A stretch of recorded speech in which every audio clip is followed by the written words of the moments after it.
Bien, el Señor os bendiga. Amén. Recibid un saludo en el nombre de Jesús. Amén. Para mí es un privilegio y un placer, como no, estar en la casa del Señor, aquí en Pan Bendito. Amén. Bien, para mí ha sido un reto lo que el Señor siempre dispone a lo largo de... ¿Quién está con el piano? ¿Me puede echar una mano? Que es que hay tanta gente que estoy nervioso. Sonríe, que Cristo te ama. Amén. Y así, yo, hermano, tengo muchos defectos. Lo decía ayer en San Blas. 50.276 defectos. Palabra de honor, que en esos defectos me tienes que cubrir con la música. Así por lo menos que no quede ningún silencio. Amén. Amén. Quiero que estés tranquilo, iglesia del Señor, que sonrías porque Cristo te ama. Amén. Y yo voy a intentar compartir algo que arde en mi corazón, que el Señor ha puesto desde Galicia, cuando ya me comentaron que tenía que estar aquí. Y he intentado de alguna manera, Señor, pero esto es lo que tú quieres que yo les diga, que yo comparta con ellos. Pero como somos fieles al Señor, Amén. yo entiendo ciertas frases que soy muy recurrente siempre con lo mismo. Yo siempre suelo decir frases que son verdades que tienen que ver con la Escritura, aunque con otros dichos. Y yo entiendo que el siervo está para servir, nunca para ser servido. Y cuando entendemos el concepto de que el siervo está para servir, entendemos que nos debemos a lo que Él dice. Y yo evidentemente parto con la confianza de que no os conozco. Palabra de honor, que no os conozco. No sé cuál es vuestra vida espiritual, cómo andáis. Yo sí me he fijado que sois una iglesia guiadora, que tenéis un coro súper tremendo. Amén. Que de verdad que cuando uno no tiene este tipo de coro porque está pasando por decadencia en el coro, pues lo valora cuando lo ve en otros sitios. Pero yo no he venido aquí a quedar bien con nadie. Muy bien. Hay una frase de un familiar mío que le he tomado y dice que él lo ha tomado de otro. Y así pues sucesivamente. Y digo que es una realidad. Digo que prefiero ser amigo de Dios y enemigo de los hombres. Porque el que paga realmente y el que aprueba es Dios. Amén. Y cuando Cristo venga por nosotros, porque todos esperamos que Él venga, Amén. Amén. yo creo que vamos a recibir el justo pago por nuestros actos. No malinterpreten el concepto. No es que nos vaya a pagar por lo bien que lo hemos hecho. No. Porque el Señor no mira la apariencia externa, sino que observa siempre la profundidad del corazón. Amén. Y en la profundidad del corazón el Señor discierne con su propia palabra aquellos sentimientos que están ocultos y que quizás tu compañero o tu compañera ni te conoce aunque lleve contigo 55 años. Pero Dios, que sí conoce las intenciones reales del corazón, discierne, separa.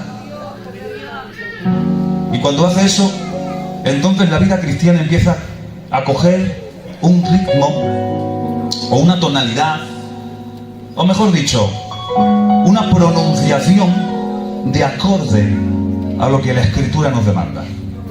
Porque no debemos, y esto sí que es como un mandato en ordenanza, no debemos vivir como nosotros queremos, sino que debemos vivir como la Escritura demanda. Amén.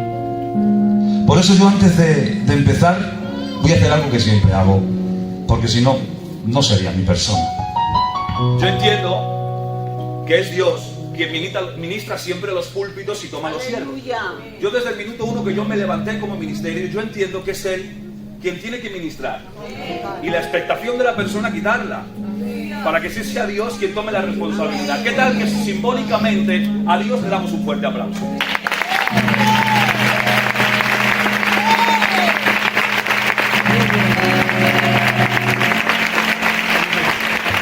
Y decimos un fuerte amén.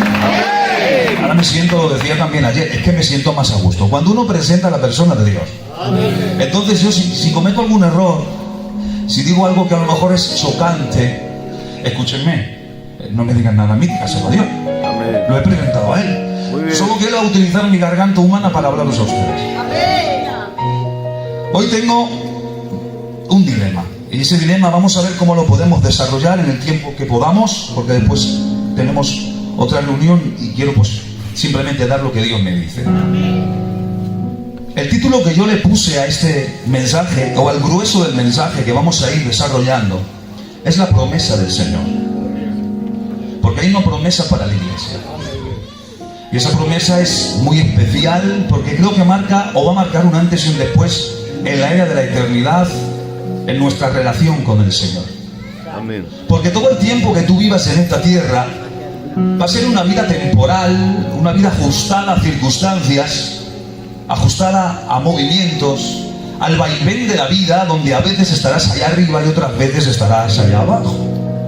Hay a veces que el Señor tiene que actuar como actuaron las piedras que les vamos a dar un toque de vida en unos minutos, que estaban en el zurrón de David. David bajó al arroyo, tomó 5 piedras que estuviesen lisas, pero fíjense por dónde, iglesia, no estaban lisas así al azar, ni se crearon lisas porque sí, ¿no?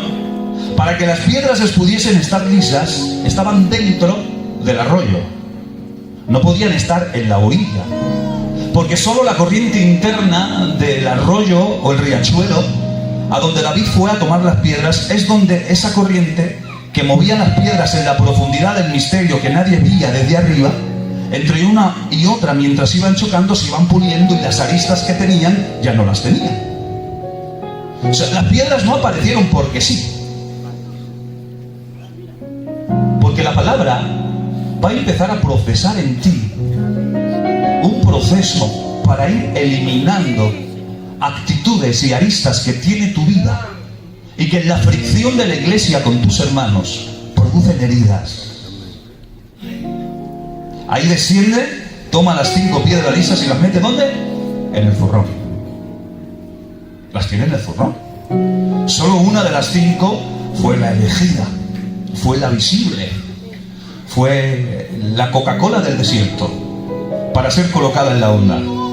Pero la gloria no se la lleva la que se ve, la gloria es compartida por las 5. Porque el zurrón, en representación simbólica, vamos a lanzarnos a la imaginación, va a representar en el ser pastor o en el ser la iglesia, y las 5 piedras representan la capacidad o los miembros que componen la iglesia. El número 5 dentro de la numerología bíblica, si analizamos su contexto, podemos entender que representa la gracia de Dios o la mano de Dios sobre el hombre en composición para traerte a la iglesia del Señor. Dentro del zurrón había 5 piedras lisas. Lisas porque la corriente las ha procesado. Y cuando hay una piedra lisa, ante la adversidad de un Goliat que viene, es fácil que el pastor en cualquier momento, por el trato y la circunstancia de la vida y te ha moldeado, te saque de la corriente, te mete en el zurrón. El zurrón es que a veces estás en la iglesia pero nadie cuenta contigo. Estás en un lugar de oscuridad por la circunstancia que vives, no cuenta nadie contigo. ¿Qué pasa? Tengo talentos, nadie me usa. ¿Qué pasa? Que lo hago bien y no cuentan conmigo. Tranquilo, mantente en ese lugar, porque si estás pulido, si el río de Dios por medio de su escritura te ha pulido, si ha pulido áreas en tu vida deficientes, si has mejorado y ha desarrollado actitudes que antes tenías y que ya no tienes, amén, amén, entonces en cualquier momento Dios te va a usar. Y cuando venga la adversidad y el Goliat, Él va a meter la mano en el zurrón y va a elegir al azar. Porque Dios no tiene favoritos. Dios no tiene estrellas de cine. Dios tiene... A ver cómo lo puedo decir. Yo voy a sentirme libre, ¿vale? Y si quieren decirme algo, se lo dicen al Señor. Dios tiene... ¿Cómo se llaman esos actores que no se ven, pero que hacen las acciones arriesgadas? Dios tiene especialistas, no estrellas. Los que están en las sombras y en el momento determinado, cuando se levanta el Goliat, el Señor mete la mano en el zurrón, coge al azar la primera que esté y la mete en la onda. Y ese especialista que está especializado en la corriente de las aguas, que ha sido procesado por la palabra, es colocado en las ondas. La onda da muchas vueltas, a veces estás arriba, a veces estás abajo, hay momentos que subes, hay momentos que bajas, pero deja que dé vuelta en la onda, porque cuanto más vueltas de la onda, con más fuerza vas a salir directamente a la cabeza del Goliat. ¡Que bendito sea el nombre del Señor! ¿Pero quién hace eso? La palabra. Apocalipsis 22:20. Vamos al final del libro canónico, el número 66.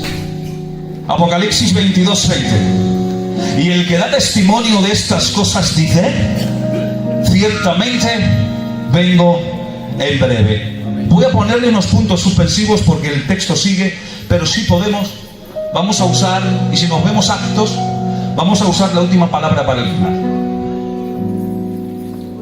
Vamos a analizar el texto. Yo creo que ya me conocen, no tengo que decir nada más. Ya nos conocemos. Vamos a analizar el texto. El que da testimonio de estas cosas, ¿quién está dando testimonio? ¿De quién está hablando el libro de Apocalipsis? ¿Está hablando acaso de Pablo, de Juan, de los profetas? No, está hablando del propio Cristo.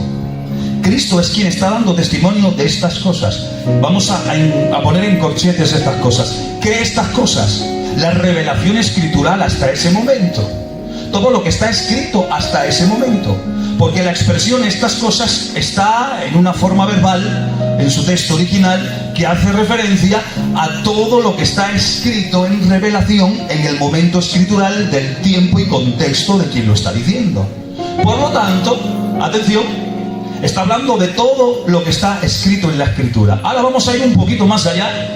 Y todo lo que está escrito en la Escritura contiene con el tiempo el desarrollo de todas las doctrinas cristianas que Pablo en revelación personalmente con Dios estipuló para las iglesias y que por ende tenemos nosotros y que los grandes teólogos de las historias han ido organizando sistemáticamente para poder entender todo el compendio que está revelado y de esa hecha iluminado para nosotros. Y en ese compendio entra cristología, teología, escatología, armateología y todo lo que termina en cía. Sonríe que Cristo te ama. Si te me pones en serio me va a costar mucho predicar. Atención, escuche. Pero de todas las doctrinas, de todo lo escritural, se queda con algo fundamental. De todos los 66 libros de la Biblia que Cristo da testimonio, de las 7.000 aproximadamente promesas que están en la Escritura, hay 7.000 promesas en la Biblia. 7.000 promesas que están divididas por secciones y bloques. Hay promesas que tienen que ver a nivel personal, hay promesas a nivel matrimonial, pero también hay promesas a nivel eclesial.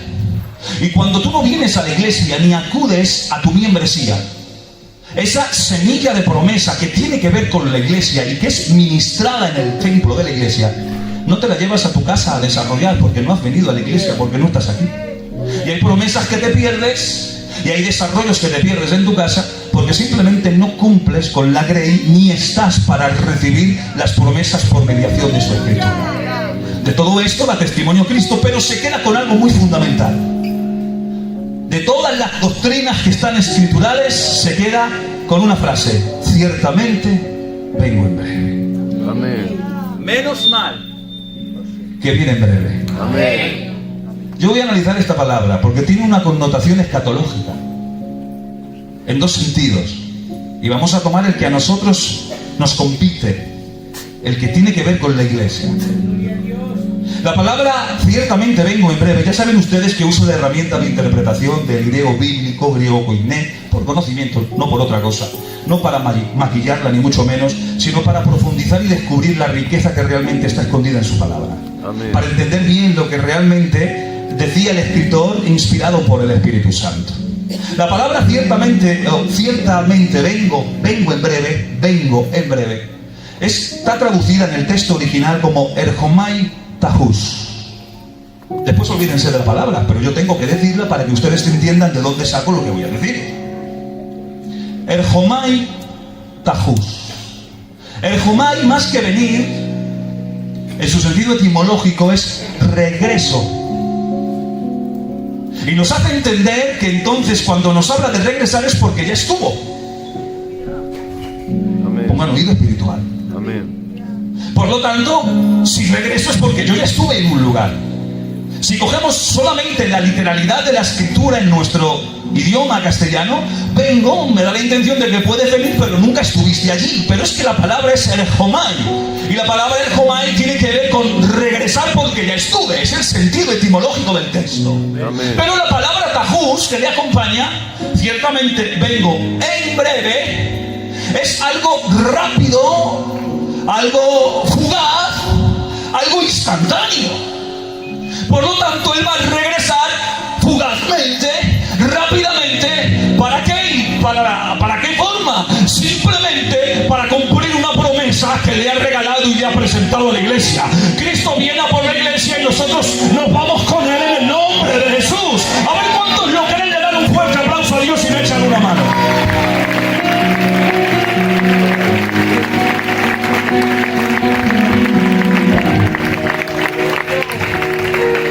Por lo tanto, Cristo viene a por su iglesia. Amén. Amén. Amén. Cristo viene a arrebatarnos, no a raptarnos. Muy bien, muy bien. Muy bien. Hay conceptos que cuando los usamos mal, damos más fuerza a aquellos que no creen lo que la Biblia dice. Y cuando usamos la palabra rapto, es una palabra mal usada para hacer referencia al arrebatamiento de la iglesia. ¿Por qué? Porque hay dos palabras en su contexto original, que es arpazo y sunarpazo, en el contexto idiomático. Y sunarpazo es raptar a alguien que no quiere ser raptado o a alguien a la fuerza. Iglesia, a mí no me va a llevar a la fuerza. Yo me voy con él por puro gusto. Amén. Por lo tanto, se aplica la palabra arrebatamiento, que es arpazo, que significa arrebatarte. Amén, porque eres mío, porque te he comprado, porque he pagado un precio, porque viene peligro y porque no quiero que estés en medio de ese peligro. Amén. Por eso Cristo viene, el Jomai Tajús, él va a venir a por su iglesia de una manera fugaz, rápida, que bendito sea el nombre del Señor. Amén. Voy a dejarlo ahí, porque ¿cuántos quieren participar en ese evento? ¿Quieren levantar su mano conmigo? Digan un fuerte amén. Pues después de lo que voy a hablar ahora, ¿qué, pastor? Escúchame, ya no me vais a dejar venir más. Ya verás. Porque para poder irse en ese evento hay que reunir una cualidad. Amén. Amén. Amén. Ahora es donde voy a entrar en el mensaje. Gloria a tu Hay una promesa, nos vamos con él, sí, sí. Pero no te vas porque ocupes un banco. Muy bien. Yo voy a sentirme muy libre, ¿vale? Porque Dios después me pide cuentas a mí. Y quiero irme para Galicia mañana descansado.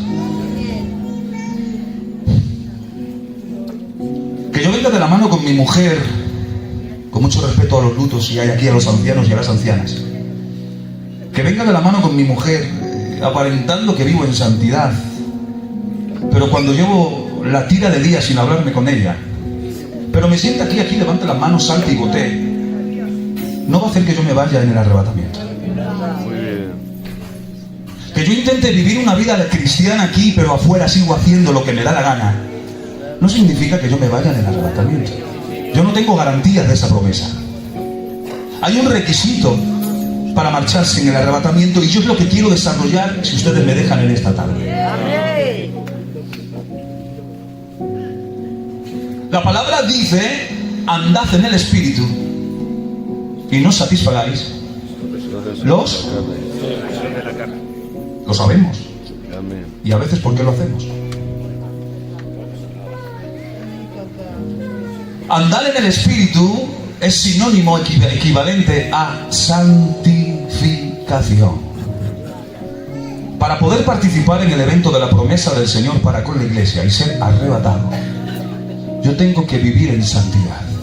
Amén. Porque la santidad va a crear en mí un proceso de eliminación, donde voy a ir eliminando actitudes, acciones, palabras, dichos, sentimientos en el corazón, acciones, para poder darle opción al Espíritu Santo a que desarrolle en mí diferentes aspectos de ese fruto en singular que se depositó en mí cuando lo recibí a Él.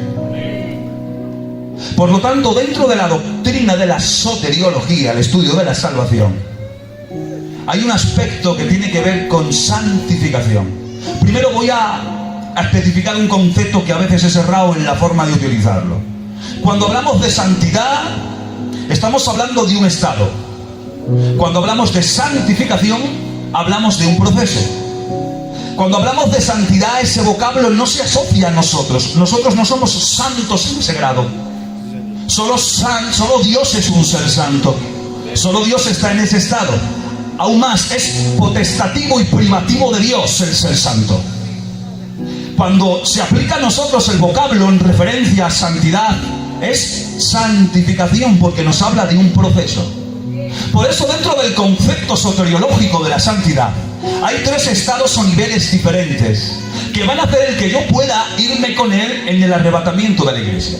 Luego voy a intentar explicaros los tipos que hay en el Antiguo Testamento en referencia al arrebatamiento de la iglesia, que los antiguos no podían ver porque no tenían el complemento del Nuevo Testamento, pero que nosotros, por la gracia de Dios, amén, por la sangre de Cristo y su sacrificio, por la revelación a los escritores y la iluminación a nosotros, podemos tener el complemento para entender y ver aquello que no se ve. Santo.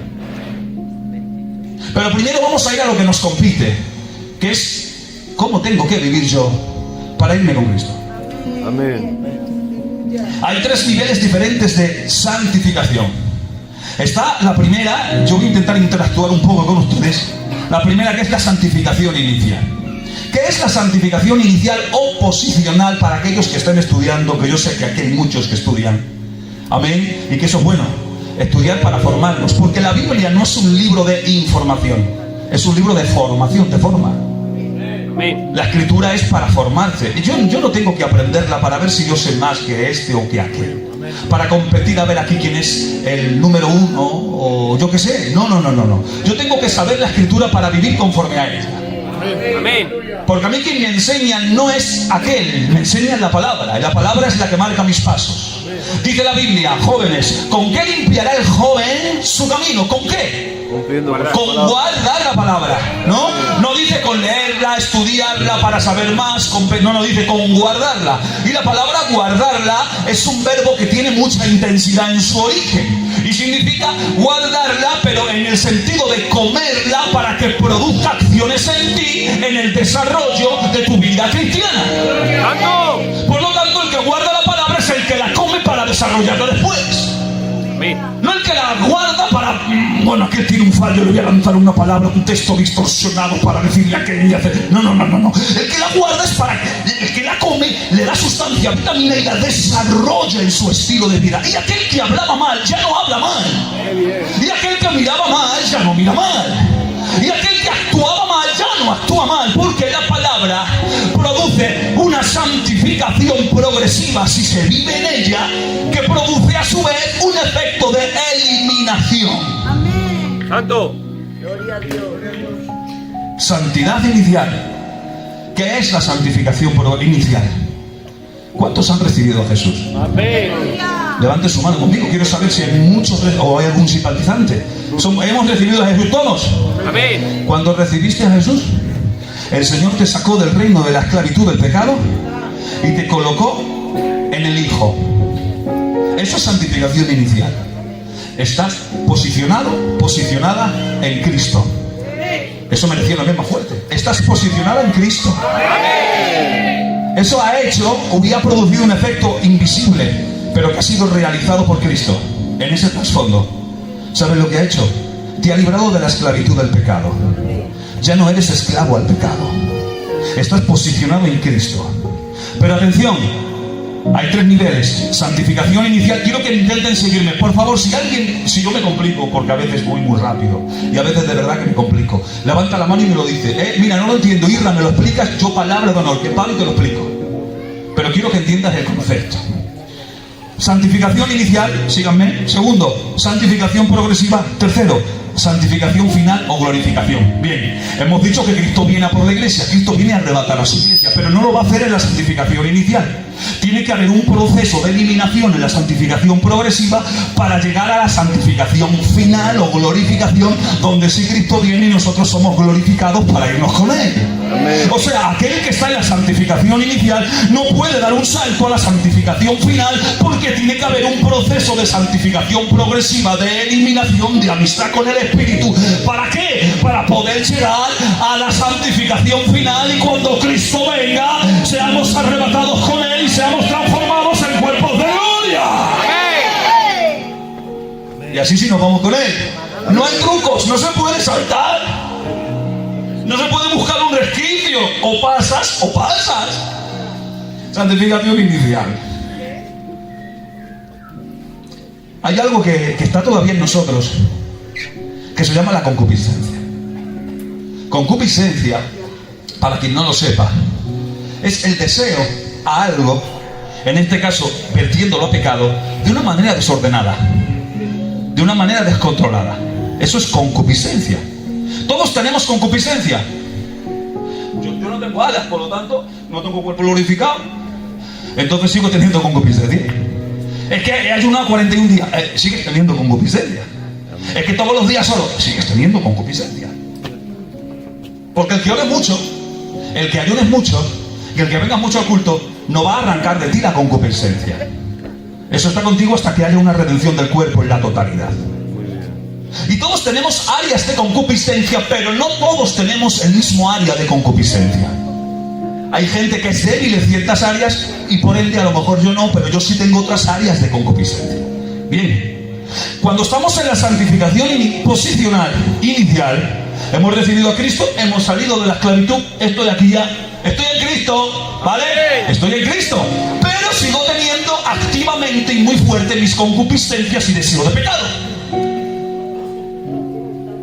Porque cuando yo me pasé por las aguas, yo me pasé a los 14 años, muy jovencito, apenas estaba estudiando y me pasé por las aguas. Fue un llamado que Dios permitió y ahí estoy, hasta los días de hoy que tengo 43. Atención, yo me pasé con la idea de a ver si se ahogaba el viejo hombre. Yo, bueno, me paso y que se ahogue. ¿Sabes que me di cuenta que el mala clase ese sabía nadar? Entonces me toca luchar con él todos los días. Amén. Y no lucho desde la santificación inicial, lucho en la santificación progresiva, que es el proceso de eliminación. Amén. A ver cómo lo puedo ir desarrollando. El que está en santificación inicial está en Cristo, pero es un nepios. Bien, ¿qué acabas de decir? Ahora solo lo explico. La palabra nepios en su original es niños. Pero no esos niños, como dijo Cristo, dejar que los niños se acerquen a... No ese tipo de niños que queremos abrazar y querer mucho. No, sino esos tipos de niños. Yo tengo una niña de 6 años, la más pequeña, ¿vale? La más pequeñita tiene 6 años. Palabra de honor que estoy deseando que tenga 18, que se pida y que se case. Porque no hay quien la aguante. Palabra de honor. Palabra de honor que yo no sé de dónde sale, porque no lo sé. Sonreír, que tú le dabas, pero es una realidad. Si tuviera mi mujer me mataba por decir eso. Pero bueno, atención, ahora la quiero más que a mi vida. Amén. Pero tengo que reconocer lo que hay. Y cuando me la vengan a pedir tengo que, escúchame, mira, toma el contrato. El contrato es solamente de venta, no hay reembolso. Así que os la lleváis, no... Escuchadme, yo os digo lo que hay ya. Es muy guapa, palabra de honor, que es guapísima, que no la hay. ¿Qué adelanto? Que sea tan guapa. Si palabra de honor que no hay quien la aguante. Y normalmente me piden mi móvil y no se lo dejo. Porque hoy tenemos una costumbre. Hoy estamos adoctrinando a nuestros niños con el móvil, sin saber realmente lo que ven. Y después queremos que de la santificación inicial pasen a la santificación progresiva. Va a ser imposible porque están adoctrinados por redes sociales envenenadas. Qué bien. Digo envenenadas porque se ve de todo. Quien usa las redes sociales para bendición es un deleite. Amén. Pero no siempre aparece lo mismo en los puntos suspensivos. De acuerdo. Y la niña, mi mujer, para que no nos moleste, toma el móvil. Yo no se lo dejo. ¿Pero por qué? Pues si tú, ¿por qué? Ahora te explico el por qué. Porque es una nepio. Es una niña que no ha crecido y no discierne ni le da valor a a lo que tiene valor. Y no le dejo mi móvil porque ¿qué hace mi niña cuando se cansa? Porque es una berrinchuda palabra dolor. Y escuchen, que no es gallega, que ha nacido en Barcelona. O sea, que no es porque sea gallega. Que no. Atención, está ahí y mi mujer sí que deja el móvil. Si vieran ustedes, el móvil de mi mujer está estallado. Tiene la pantalla estallada. Porque cuando mi hija se cansa de ver el móvil y quiere otra cosa por berrinche, lo tira. Porque como es una nepios, como no discierne ni le da valor a lo que vale, cuando se ha cansado de jugar con lo que quiere, lo tira. Muy bien. No sé si me van cantando. Amén. Vaya decepción me he llevado con vosotros, corintios. ¿Qué dices? Sí. Mira, me he puesto yo en las montañas de allí de Heidi. Estaba trabajando yo en el mensaje más espiritual posible, elaborado de la manera para los espirituales que yo pensaba que erais, porque teníais el compendio de los 9 dones del Espíritu, y yo creía que porque teníais dones, yo asociaba la capacidad de ser espiritual, pero no, el que tengáis dones me he dado cuenta que no te hace ser espiritual. Gloria a Dios. Y entonces he venido aquí, os he visto las disensiones, las envidias, los partidismos, las manifestaciones carnales. Y me he dado cuenta que sois nepios, niños en Cristo, sí, pues santificación inicial. Ahora van entendiendo. Amén. Pero sois niños en Cristo. Porque un carnal no es un inconverso. Un carnal es uno que está en santificación inicial, pero que se ha quedado ahí, que posiblemente lleva 45 años en el culto, pero sigue estando en santificación inicial porque no está avanzando en la progresiva. No hay un proceso de eliminación, sigue usando las mismas palabras, sigue teniendo los mismos sentimientos, sigue teniendo las mismas actitudes. Y entonces los nepios en Cristo juegan con las cosas importantes de Dios y cuando se cansan las rompen. Qué bien.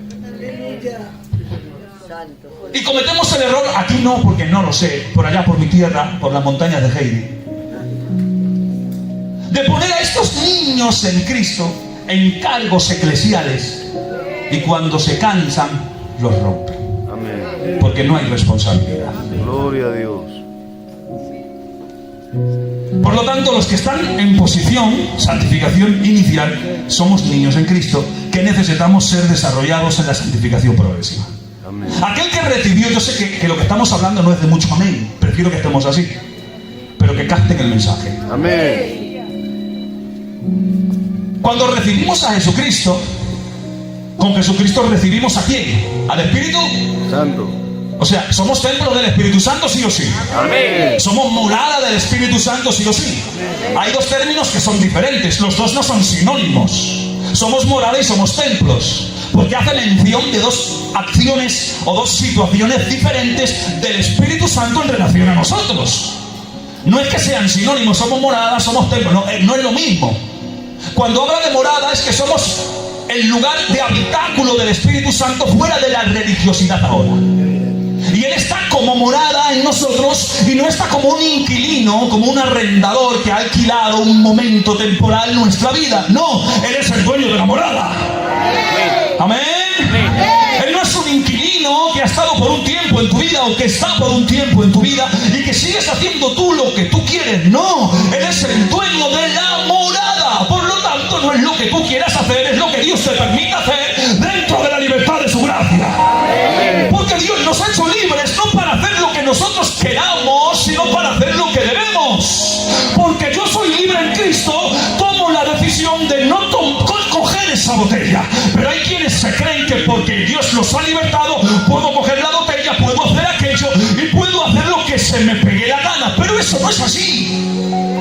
Porque al ser morada, no tenemos al Espíritu como un inquilino, es el dueño. Pero es que también se habla de templo. Y cuando se habla de templo del Espíritu, hay dos palabras son propias en el texto del Nuevo Testamento en griego, koiné. Koiné es común. A veces lo decimos mucho, pero es común, significa común. Atención. Y una de ellas es la palabra hierón. Y la palabra hierón habla de templo, pero en todo el compendio del templo. Atrio, lugar santo, lugar santísimo y todos los oficios religiosos. ¿Saben ustedes que cuando dice que nosotros somos templos del Espíritu, no se asocia esa palabra a nosotros?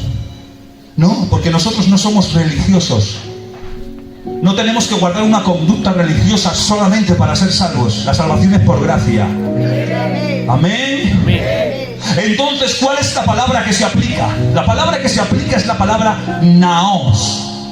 Y la palabra naos sola y exclusivamente hace referencia al lugar santísimo. Por lo tanto, dentro del compendio del tabernáculo, el lugar santísimo era el lugar íntimo donde descendía realmente la presencia de Dios, donde el sol iluminaba en el atrio para todos, donde el candelabro iluminaba el lugar santísimo, el lugar santo. Pero es que en el lugar santísimo se estaba a oscuras, en el lugar santísimo no había luz. El sumo sacerdote entraba a oscuras porque era la luz del fuego de Dios, de la Shekinah de Dios, la que descendía a absorber la sangre que se había puesto en el propiciatorio. Y cuando descendía la sangre, el fuego de Dios para absorber la sangre, se iluminaba el lugar. Ya no hace falta un sacrificio anual en nosotros, sino que nosotros, dice la Escritura, que somos un sacrificio vivo. ¿Qué significa? Que todos los días está la Shekinah de Dios en nosotros, está el Espíritu Santo, tenemos comunión con Él. Vivamos de acuerdo a esa comunión en el nombre de Cristo. Dale un fuerte aplauso.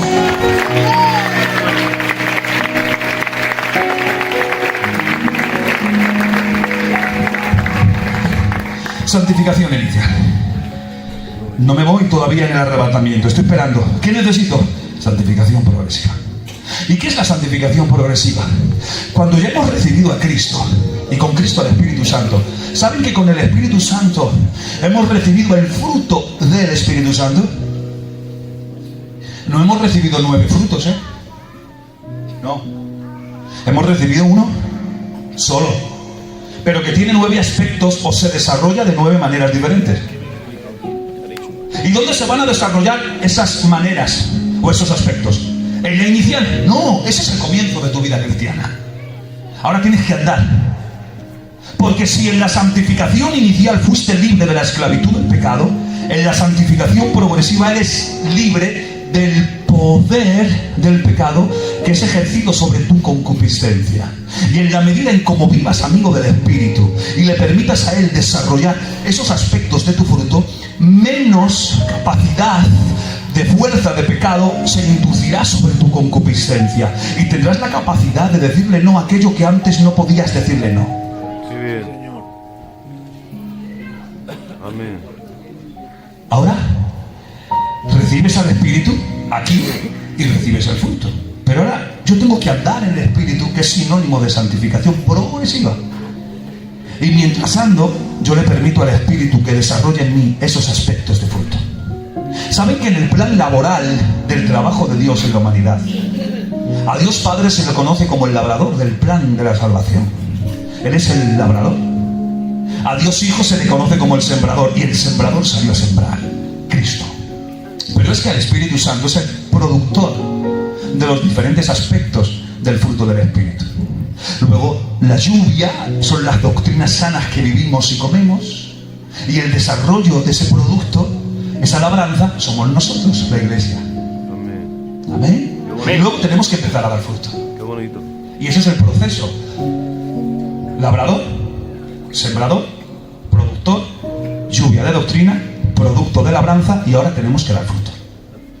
Y eso no se hace en la santificación inicial, se hace a lo largo de tu vida en la santificación progresiva para llegar a la santificación final, que es el encuentro del Señor en el aire, en el arrebatamiento. Ahora examínate. Si sigues estando en la santificación inicial, apresúrate a moverte en la progresiva. Experimenta con el Espíritu. Por eso en las iglesias, por allá, arriba, yo me encuentro con gente que tiene la capacidad de amar más que otra. Que en la misma situación, gente que está posicionada en Cristo ama una más que otra. Uno tiene más gozo que otro tiene más fe que otro tiene más paciencia que... ¿Por qué es eso? Porque son aspectos del fruto que se dio cuando tú lo recibiste. Pero como no has andado en santidad, hay gente que no tiene la capacidad de amar en las iglesias. Y hay un problema y hay que condolernos con el que se duele. ¿Y qué hacemos? No somos capaces de amar porque no le hemos permitido al Espíritu Santo desarrollar ese aspecto en nuestra vida cristiana. Hay cristianos apáticos que no aman. Hay cristianos que no se gozan. Hay cristianos que no mantienen fe en su promesa. Hay cristianos que no tienen paciencia, a la mínima escapan y se marchan. Sí, han recibido a Cristo. Sí, porque luego está la crítica. Es que ese no era... Sí, era un niño en Cristo. Un niño en Cristo que practica obras carnales. Un niño que no ha sido desarrollado y que le entran berrinches. Y los berrinchudos en las iglesias son los que a veces nos complican las historias a los que pastoreamos. ¿Por qué? Porque no han sido desarrollados. Pero en la medida en como tú andas, se desarrolla aspectos del fruto y empiezas a amar con el amor vinculante de la cruz, y tu pensamiento empieza a estar hilvanado al pensamiento de Dios Padre, y ya no es como tú que pensabas antes, es que piensas ya con la mente de Cristo. Amén. ¿En qué sentido digo con la mente de Cristo? Pensamientos puros, santos, conforme a la Escritura, porque el Espíritu desarrolla ese querer en ti cuando tú le das opción a que Él desarrolle ese querer en ti. Amén. Pero hay dos formas de andar en el Espíritu, o hay dos formas de caminar en la vida cristiana. Segunda de Corintios 5:7 dice: porque por fe andamos y no por vista. O sea que dentro de la iglesia podemos encontrarnos al típico que anda por fe, pero también al típico que anda por vista. Y yo pongo dos ejemplos claros haciendo una idea panorámica de la Escritura. Tío Abraham, escúchame, ya no podemos estar juntos.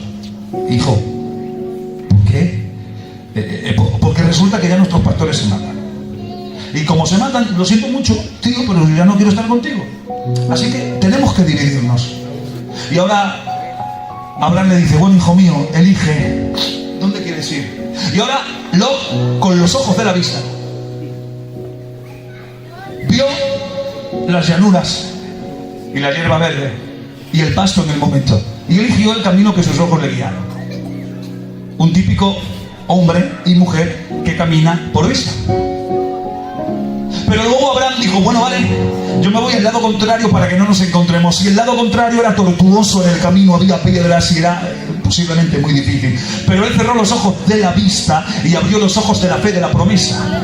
Porque cuando Dios nos ha dicho algo, lo que nos ha dicho se tiene que cumplir. Amén. Pero no nos ha dicho algo así profético, así por encima, algo extrabíblico, algo que te va a poner una capa y vas a ser Superman o vas a pertenecer a la Liga de la Justicia. No, nada de eso, señores y señoras. Sino que lo que dice es lo que está en su palabra. Y Él ha dicho que va a volver a por su iglesia. Él ha dicho que estará contigo todos los días. Él ha dicho que en el mundo tendréis aflicción, pero confiad. Estad tranquilos que yo he vencido el mundo. Amén.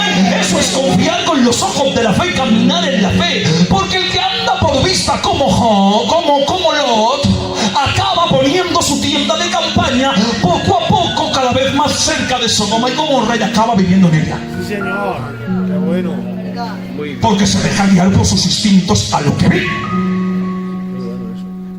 Y el que está en santificación inicial es aquel que mira mucho con los ojos de la carne, poco con los ojos del espíritu. Y se deja guiar por sus sentimientos carnales. ¿Y por qué no ha contado conmigo el pastor? ¿Y por qué aquella no me tiene en cuenta?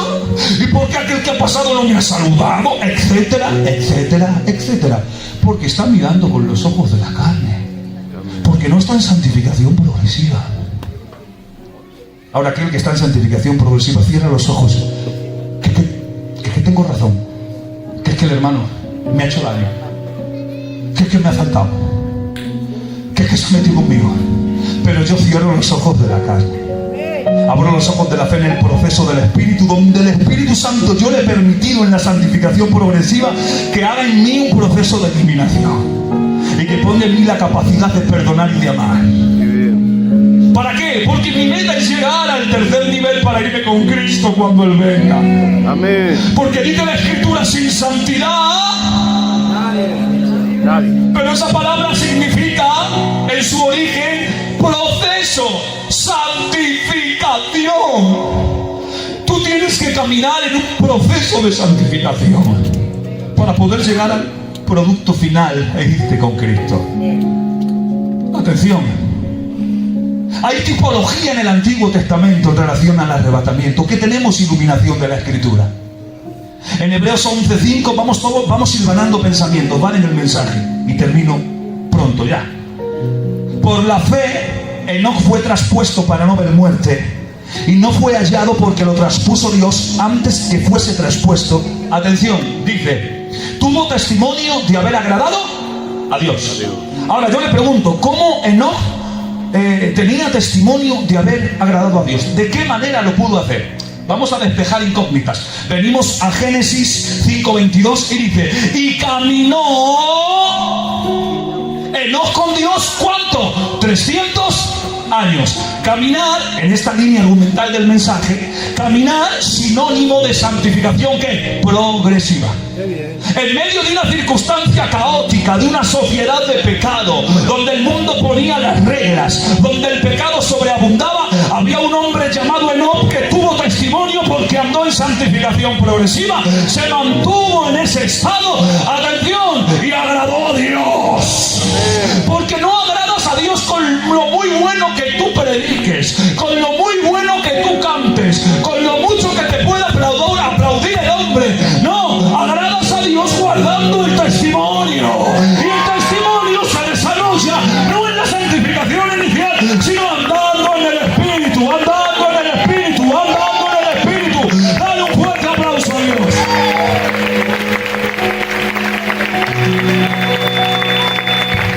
Gloria a Dios. Pero vamos a analizar la tipología de Enoc. Enoc representa en su tipo al arrebatamiento de la iglesia. Escuchen, Enoc era el séptimo en la generación de Adán. El número 7 dentro de la numerología bíblica, no tenemos tiempo, no vamos a desarrollarlo todo. El número 7 representa perfección en Cristo en cuanto al plano de la espiritualidad. El número 6 representa al hombre. Es el número de hombre, el número de la imperfección en relación al hombre. Por lo tanto, cuando viene Cristo en nosotros, cuando hace morada en nosotros, ese uno de la persona de Cristo se suma a la deficiencia del número 6 del hombre y forma el 7, que es perfección o plenitud en Cristo. Amén. Por eso, a ver ahora, por eso Satanás usa mucho y promueve mucho el número 6, porque es número de hombre imperfección. Cuando el número 7 pertenece siempre, tanto en numerología como geometría bíblica, en relación a Cristo y a su perfección. Amén. Amén. Por eso repite 6, 6, 6, 6, 6, imperfección, imperfección, imperfección, imperfección, dentro del gobierno humano en relación al anticristo y al diablo. Pero Cristo suma en nosotros un 7, y todos los 7 representativos y bíblicos tienen un porqué y un trasfondo que Dios ilumina a su iglesia. Amén. Por lo tanto, el número 7 es la perfección en Cristo, un reposo personal. Pero aún más, la Biblia también registra 7 grandes fiestas solemnes. Amén. Amén. No judías, solemnes, Amén. que el pueblo de Israel era demandado a seguir. Entre otras fiestas que sí eran patrimonio nacional, estas eran solemnes, fiestas de Jehová, dice la Escritura, pero que demanda al pueblo del pacto, que era un ensayo anual de la tipología que se cumplía proféticamente en Cristo y con eventos escatológicos. ¿Me están entendiendo ustedes? Amén. Las primeras 4 fiestas se cumplen en la primera venida literal de Cristo. La Pascua, panes y levadura, primicias y Pentecostés. Pascua nos habla de la muerte de Cristo, era un ensayo anual apuntando siempre a la muerte de Cristo. Panes y levadura apuntaba a la sepultura de Cristo. Primicias apuntaba a la resurrección de Cristo. Y Pentecostés al descenso del Espíritu Santo. Por lo tanto, se cumplen proféticamente, matemáticamente. Pero ¿qué eran las fiestas de otoño? Porque estas eran fiestas de primavera. Y las fiestas de otoño eran 3: fiesta de las trompetas, el día de la expiación y la fiesta de los tabernáculos. Y si las primeras 4 fiestas solemnes de Dios para con Israel se han cumplido apuntando a Cristo, las fiestas de otoño son escatológicas, que apuntan también a eventos escatológicos evidentemente relacionados con Cristo. ¿Vamos bien? Amén. Me aguanto 5 minutos más y termino, ¿vale? Luego, si no me quieren llamar más o no permiten que venga, no pasa nada. Amén, sonríe que Cristo les ama. Vamos a la segunda. El día de la expiación, la segunda fiesta de otoño, representa la segunda venida de Cristo literal. Apunta proféticamente a esa venida para inaugurar el reino milenial, que luego es proseguido por la fiesta de los tabernáculos. La fiesta de los tabernáculos representa proféticamente el milenio que está por cumplirse. Pero es que anteriormente la primera es la fiesta de las trompetas. Y la fiesta de las trompetas apunta a ese evento de promesa que tiene que ver y está vinculado en el pensamiento de Dios con el corazón de la iglesia. La fiesta de las trompetas está aquí vinculada al tercer nivel, que es la santificación final o glorificación. ¿Me van siguiendo ahora? Atención. Pero es que en estas fiestas había tres principales trompetas. La primera trompeta sonaba siempre en la fiesta del Pentecostés. Y de manera simbólica o profética, cuando vino el Espíritu Santo en descenso, ahí sonó la trompeta relacionada con la fiesta del Pentecostés. Pero luego está la tercera, que era la gran trompeta, que sonaba específicamente en el día de la expiación, que será en la segunda venida literal de Cristo para inaugurar el reino milenial. Ahora va lo bueno. Es que la Biblia se encaja sola. Amén. No hay que forzarla. Amén. Y tampoco obviarla. Hay que prestarle atención. Amén. Pero es que la segunda se le conoce como la final trompeta o la trompeta de Dios. ¿Y sabes dónde sonaba esa trompeta? La final trompeta sonaba en la fiesta de las trompetas. ¿Y qué he dicho que representa la fiesta de las trompetas? El arrebatamiento de la iglesia. Atención, pero la fiesta de las trompetas se iniciaba durante un mes. Consistía en series distintas de 30 trompetazos. 30 trompetazos, 30 trompetazos, 30 trompetazos. Y luego quedaba la trompeta final, que era la última, que cerraba la fiesta de las trompetas. Ahora imagínense uniendo puntos, para no detallarlo mucho. Uniendo los puntos, nos vamos a Primera de Tesalonicenses 4:16, y dice: porque el Señor mismo, con voz de mando, con voz de arcángel y con trompeta de Dios, que es la que suena en esta fiesta, descenderá del cielo, y los muertos en Cristo resucitarán primero. Luego nosotros, los que estemos vivos, los que permanezcamos, los que hayamos quedado, seremos transformados, y juntamente con ellos nos iremos al encuentro del Señor en los aires. ¡Dale un fuerte aplauso!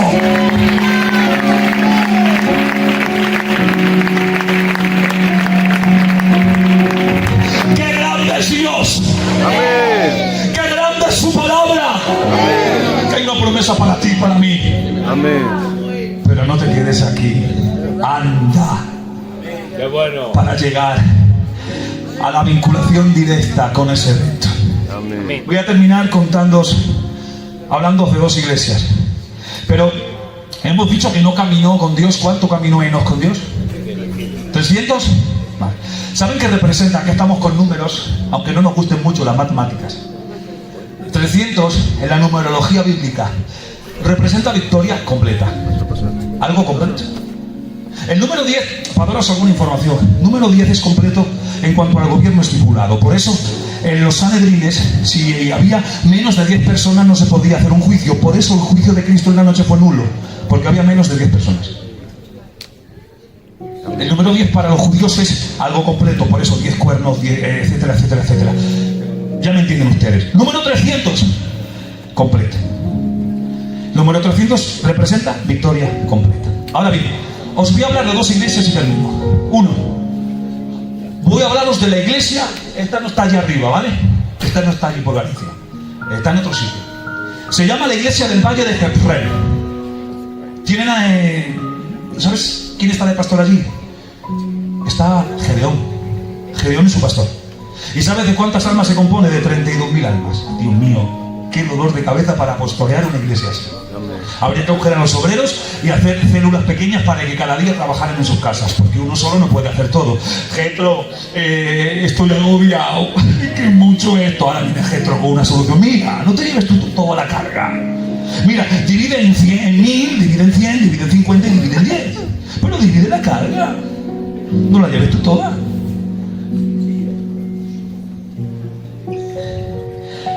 $32.000 almas, pero de esas 32.000, solo 300 vinculamos el pensamiento bíblico. Victoria completa, solo 300 andaban en santidad progresiva. Esas 32.000 almas pasaron por 2 filtros que Dios le permitió, que Dios le dijo a Gedeón. Dice, los que teman y tiemblan. ¿Quiénes son los que temen y tiemblan? Los que todavía están en santificación inicial, pero que no afrontan los problemas, que cuando viene un problema escapan de las iglesias, que no quieren responsabilidades, que no quieren vivir de acuerdo a la vida pastoral demandada por el pastor y la iglesia, que no quiero saber nada, que yo no quiero que me manden nada, que yo no quiero que tengo este problema, que yo no puedo aguantar más. Son los que están en esa posición. ¿Saben cuántos se fueron? 22.000 se fueron a su casa.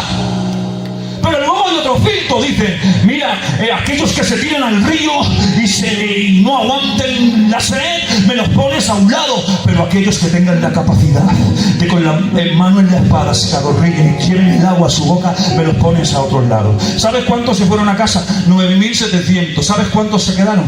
300. Porque ¿quiénes son los que se tiran al río? Aquellos que están en santificación inicial, que no andan en el espíritu y satisfacen los deseos de su carne, que nomás se deleitan y viene un impulso y se tiran, y hay algo y lo hacen, y tienen que pensar mal y piensan, y tienen que hablar mal y hablan, y tienen que actuar mal y actúan, y me pisan el pie y me convierto en super ranger, y etcétera, etcétera, etcétera. Solo 300 andaban en el espíritu y dominaban su necesidad carnal. Os voy a hablar ahora de otra iglesia y ya termino el mensaje. Esta iglesia es más pequeña. Se llama la iglesia de la transfiguración. Pero tienen al pastor llamado Jesús. Amén. Apenas son 12 personas. Gloria a Dios. Es pequeñita la iglesia. Escucha, que nadie quiere visitar esa iglesia, porque si no hay menos... A ver, si no hay 50 personas, yo mi mensaje no lo puedo predicar. ¿Por qué? Porque es que mi mensaje va de dinero. Vaya. Ay, Padre, ¿cómo hemos distorsionado el enfoque cristiano? Amén. De acuerdo. ¿Cómo hemos desenfocado? Si mi Cristo tuvo la capacidad de predicarles a una mujer de mala reputación al borde de un pozo, y tuvo la misma capacidad de saciar una necesidad de 5.000 personas, sin contar mujeres y niños, ¿quién somos nosotros para poner el listón a mi mensaje, a mi acción, a mi espiritualidad? Amén. Eso solamente va a identificar, perdónenme, que yo no estoy andando en santificación progresiva, sino que por mucho que predique, por mucho que sepa, sigo estando en santificación inicial. Amén. Aquel que anda en santificación progresiva predica lo que el Señor le dice, independientemente de lo que haya. Trata independientemente de lo que haya. Para terminar, vamos a analizar la tipología de Mateo 17, donde vemos también un antitipo del arrebatamiento de la iglesia. Atención ahora, que quizás aquí hay un concepto que choque, pero lo vamos a explicar y ya termino.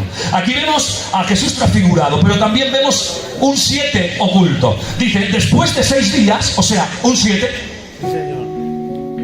o sea, al séptimo día, que los judíos contaban así muy extraño, al séptimo día, o sea, seguimos viendo un 7, vemos a Jesús transfigurado, vemos el círculo íntimo, Pedro, Jacobo y Juan, vemos a 9 discípulos restantes que estaban a un tiro de piedra, vemos a Moisés y vemos a Elías. Vamos a ver, vamos a intentar descifrar esto, ¿vale?